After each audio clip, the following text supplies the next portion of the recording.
untuk memastikan penanganan kasus Prada Luki berjalan transparan. Menurutnya, peristiwa ini menjadi perhatian serius pemerintah karena menyangkut keselamatan, disiplin, dan kehormatan prajurit.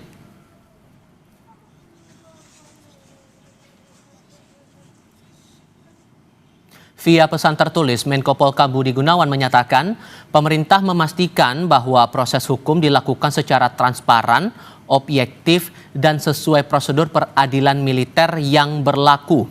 Kemenko Polhukam terus memantau perkembangan kasus ini dan berkoordinasi dengan pihak TNI memastikan penanganan berjalan sesuai prosedur dan menjunjung tinggi asas keadilan.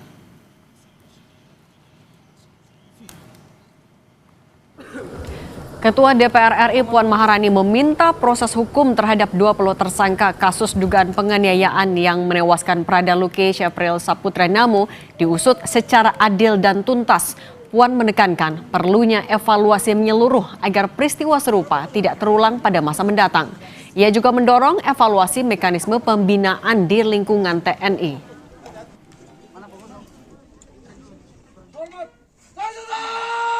Ya tentu saja harus diproses secara adil dan diproses dengan baik apa yang menjadi penyebab dan bagaimana nantinya harus diberikan hukuman jera yang sebaik-baiknya, dan mekanisme yang ada harus dievaluasi, jangan sampai terulang lagi.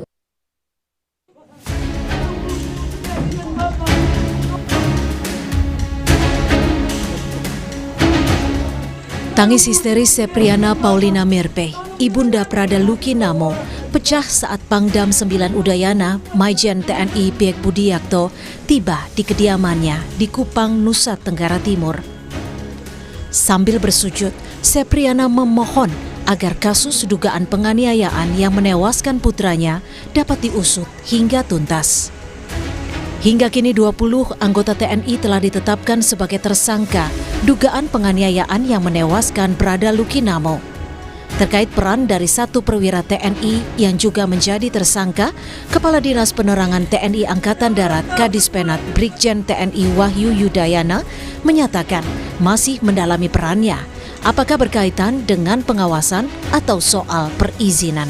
Pada leveling tertentu, regu, peleton, kompi, dan tentu nanti akan diketahui saat pemeriksaan sudah selesai perannya apakah berkaitan dengan pengawasan pengendalian ataukah berkaitan dengan kegiatan perizinan ataukah berkaitan dengan hal-hal yang lain.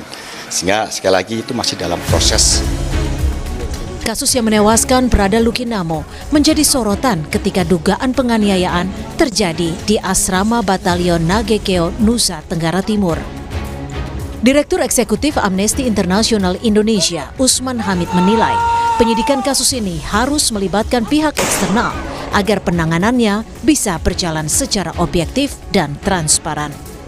Sebagai bentuk keterbukaan dari proses pengusutan ini, sehingga orang tidak mereka-reka apa yang sesungguhnya terjadi. Yang kedua juga supaya tidak ada usaha untuk menghilangkan bukti, tidak ada usaha untuk melakukan semacam penghalangan terhadap proses hukum yang sekarang ini sedang berjalan. Dan sebaiknya proses penyelidikan internal militer itu dilakukan bersama dengan lembaga eksternal, setidaknya lembaga seperti Komnas HAM misalnya, untuk memastikan bahwa proses hukum ini berjalan dengan cara-cara yang objektif, untuk memastikan bahwa hasil akhir dari proses pengusutan ini benar-benar memberikan keadilan pada keluarga Prada Luki.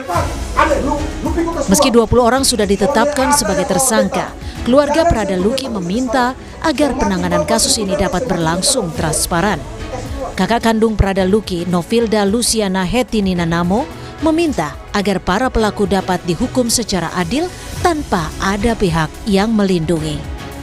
Kami keluarga juga akan mengawal proses hukum untuk para pelaku yang sudah ditetapkan menjadi tersangka. Jangan sampai ke depannya itu dibalik lagi, dilindungi lagi. Karena kita tidak tahu Mas. Ini juga kita berhubungan dengan institusi yang besar juga.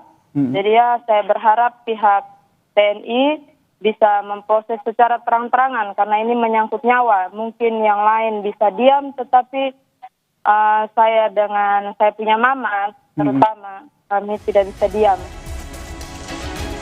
Prada Luki Shepril Saputra Namo yang baru 2 bulan bertugas sebagai prajurit TNI Angkatan Darat meninggal dunia pada 6 Agustus 2025 lalu.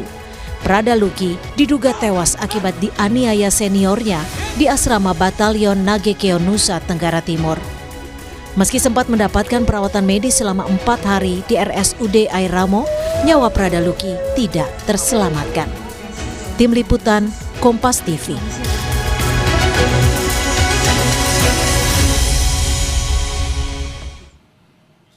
Lalu seperti apa penanganan kasus dugaan penganiayaan yang menewaskan Prada Luki Namo? Bagaimana memastikan aturan hukum yang tepat dan adil ketika penganiayaan yang menyebabkan hilangnya nyawa seseorang tak hanya dilakukan oleh anggota TNI, tapi juga terjadi di dalam lingkungan institusi TNI. Kita bahas bersama anggota Komisi 1 DPR RI fraksi PKB Oleh Soleh dan Julius Ibrani, Ketua PBHI. Selamat petang semua. Selamat petang, terima kasih Oleh. Oke. Selamat malam Pak Julius. Oke, Siap. saya ke Mas Julius dulu ya. Mas Julius, ini kan artinya tinggal pemberkasan dan juga nanti akan peradilan. Kalau berkaca dari penanganan yang sudah dilakukan sejauh ini, apakah Anda meyakini di peradilan militer akan bisa menjatuhkan hukuman yang pantas sesuai keinginan keluarga? Tentu tidak, ada beberapa indikator. Pertama adalah ini bukan kasus, bukan satu kasus saja ya. Sebelumnya kita mendengar di tahun 2022, tahun 2024 ada kasus Prada Joshua, ada kasus Prada Indra gitu ya. Yang dua-duanya ketika itu diawali dengan narasi yang fiktif. Ada yang bilang main futsal kena jantungan, lalu jatuh dari pohon dan segala macamnya. Nah, pola-pola merekayasa meninggalnya prajurit kita, aset bangsa kita, calon pahlawan kita, ini berbahaya sekali. Kenapa? Karena indikator lingkup peradilannya itu lingkup peradilan yang memang tidak bisa atau sulit untuk dilakukan transparansi.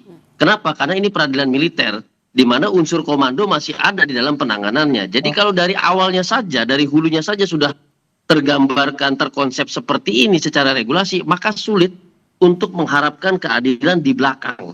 Gitu. Berbeda misalnya ketika diawali pemeriksaan awal dan segala macamnya sudah melibatkan institusi lain. Let's say ada Jampit Mil, ya dia bisa bekerja sama dengan kejaksaan dan itu sudah terinstitusionalisasi di kejaksaan. Itu lain ceritanya. Oke.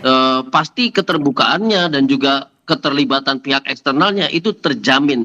Sehingga di ujung di hilirnya keadilan itu bisa dipegang, kan begitu? Nah kalau misalnya ada ketidakyakinan nih dari Mas Julius, nah kalau gitu Kang Oleh, bagaimana Anda dari Komisi 1 di peradilan militer nantinya bisa memastikan kalau semua prosesnya akan transparan dan ya hukuman yang dijatuhkan akan bisa sesuai dengan keinginan dari keluarga? Tentu pertama saya menghormati apa yang disampaikan oleh Bang Julius. Bang Julius mewakili sebagai kelompok masyarakat yang quote and quote ya banyak sekali peristiwa-peristiwa yang terjadi yang serupa yang pada akhirnya tidak berujung dengan rasa ketidakadilan.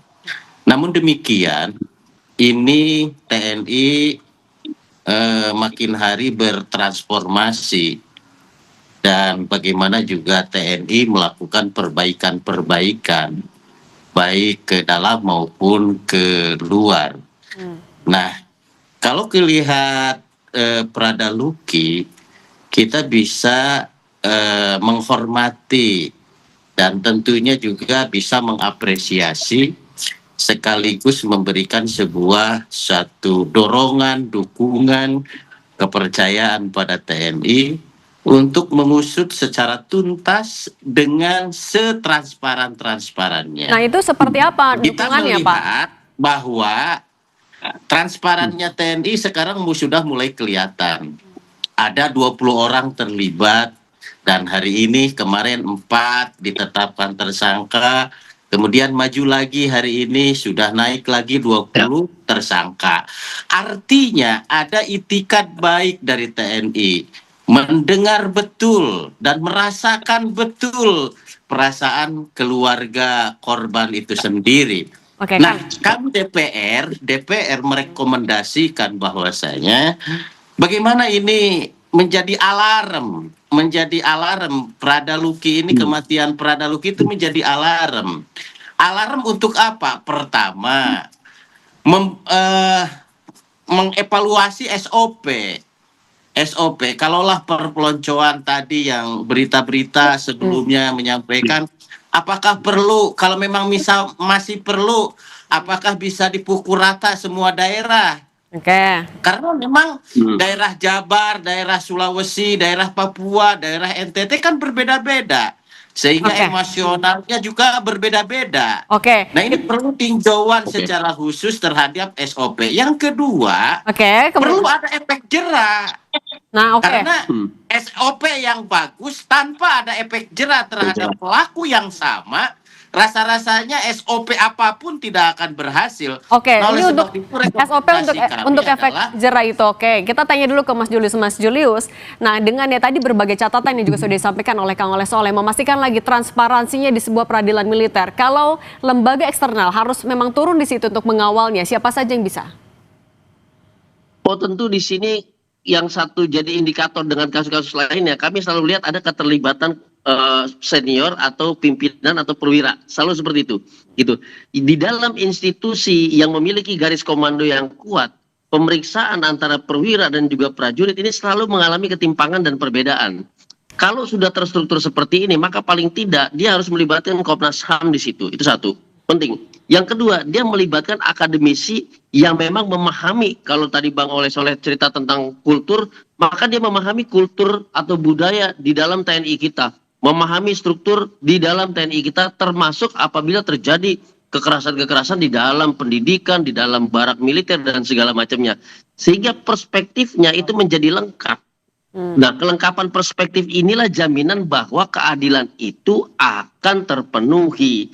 Kalau sementara masih tetap mengerucut tim yang kemarin memeriksa dan tim yang sekarang, meskipun tadi Bang Oleh Soleh betul telah ada progres yang begitu positif, tetapi kalau timnya masih sama, maka kepercayaan masih kurang maksimal. Oke, Itu masih tidak bisa dipungkiri. masih Karena masalah timnya sama. transparansi Nah, itu. keterlibatan pihak eksternal menjadi jaminan. Oke, Gitu. nah Iya, soal betul. transparansi ini, Kang Oleh, Menko Polhukam sudah menjamin akan ada transparansi, tapi sampai saat ini identitas 20 tersangka masih belum dirilis. Komisi 1 akan mendorong agar itu dibuka. Pada prinsipnya kita bisa memahami bagaimana timeline waktu yang sangat tepat. Tentu kita tidak serta-merta kita ya harus buru-buru atau menuduh secara radikal terhadap proses ini, gak begitu juga. Karena pada dasarnya saya yakin dan percaya ada kemajuan dan ada komitmen TNI untuk bertransformasi. Ada kemauan TNI juga untuk mendengarkan aspirasi. Saya bukan berarti saya ada hal subjektivitas, tidak. Karena memang kita lihat dan kita jujur lah. Oke, kalau gitu kita lanjutkan dulu ke Mas Julius. Mas Julius tadi juga sempat disinggung soal sebenarnya sudah ada progres, tapi cukup nggak? Dan ini juga 20 tersangka, apakah cukup sampai situ? Di sini kan ada perwira juga yang ditetapkan jadi tersangka karena memberikan kesempatan. Tanggung jawabnya cukup sampai di situ, atau yang atasnya lagi juga harus diminta pertanggungjawaban? Oh, tentu di dalam unsur komando, lembaga yang unsur komandonya itu sangat kuat gitu ya, seperti TNI, maka pengawasan itu melekat. Yang artinya apabila terjadi kesalahan di level bawah semakin ke bawah, maka atasannya itu bertanggung jawab untuk melakukan pengawasan, memastikan tidak terjadi penyalahgunaan kewenangan, tidak terjadi pelanggaran, tidak terjadi kekerasan. Berarti sampai tingkat mana, Mas, kalau di sini? Apabila paling tidak 2 tingkat di atasnya harus bertanggung jawab. Paling tidak 2 tingkat di atas Prada Luki harus bertanggung jawab, karena itulah yang kemudian tanda kutip apabila tentara-tentara kita melakukan operasi bersama pimpinannya, bersama komandonya, itu semua satu komando dan pertanggungjawaban ada di komando tertinggi paling tidak 2 tingkat di atasnya. Gitu. Nah, ini juga terjadi sehari-hari karena sehari-harinya tentara kita latihan, tentara kita beraktivitas itu menggambarkan pada saat mereka bertugas untuk menjaga keutuhan NKRI baik di dalam ataupun di luar. Okay. Apabila di dalam kita kecolongan, bisa dipastikan di luar kecolongan. Nah, ini yang kami khawatirkan. Jadi nyawa Prada Luki ini menggambarkan bagaimana kondisi sistem pertahanan dan ketahanan kita di tangan TNI saat ini.